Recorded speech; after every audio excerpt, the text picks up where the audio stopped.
ఏదైతే original SR ఉన్నారో వాళ్ళ వారసులు వాళ్ళ వారసులు మాత్రమే ఎన్ఓసీకి అప్లై చేయగలరు తప్ప థర్డ్ పార్టీ ఏదైతే గౌరవ సభ్యులు చెప్పారో వాళ్ళ థర్డ్ పార్టీ ఎట్టి పర్సెంట్ పెట్టడానికి వీల్లేదు చెప్పింది అధ్యక్ష. దాన్ని మళ్ళా రద్దు చేస్తూ 4/7/2016 ఇంకో జీవో ఇచ్చాం అధ్యక్ష. అయితే గౌరవ సభ్యులు చెప్పినటువంటి పర్టికులర్ విషయం అధ్యక్ష, అది అంటే ఈ ప్రశ్నలో లేదు, కథ ఎగ్జాంపుల్ చెప్పారు.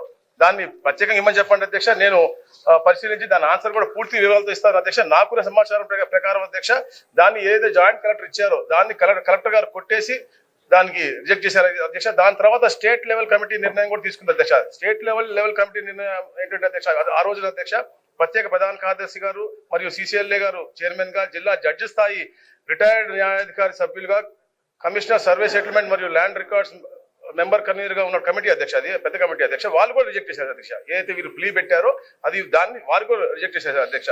వీరు మళ్ళా కోర్టుకు వెళ్ళి నాట్ టు డిస్పోజెస్ అని చెప్పేసి ఆర్డర్ ఇచ్చారు అధ్యక్ష. దాని కంటెంప్ట్ కూడా కేసు పెండింగ్ అధ్యక్ష. ఇవన్నీ కూడా సబ్జుడిస్ లో ఉన్న ఇష్యూస్ అధ్యక్ష. ఇది అంటే గవర్నమెంట్ పరంగా మనం చేసేది కాదు అధ్యక్ష. ఇవన్నీ కూడా సబ్జుడిస్ అయినప్పటికీ కూడా ఈ సమస్యలు ఉంటే మీ ద్వారా మాకు తెలియజేయమని చెప్పి అధ్యక్ష, తప్పకుండా వాటిపైన పరిష్కార మార్గం చూపిస్తాం.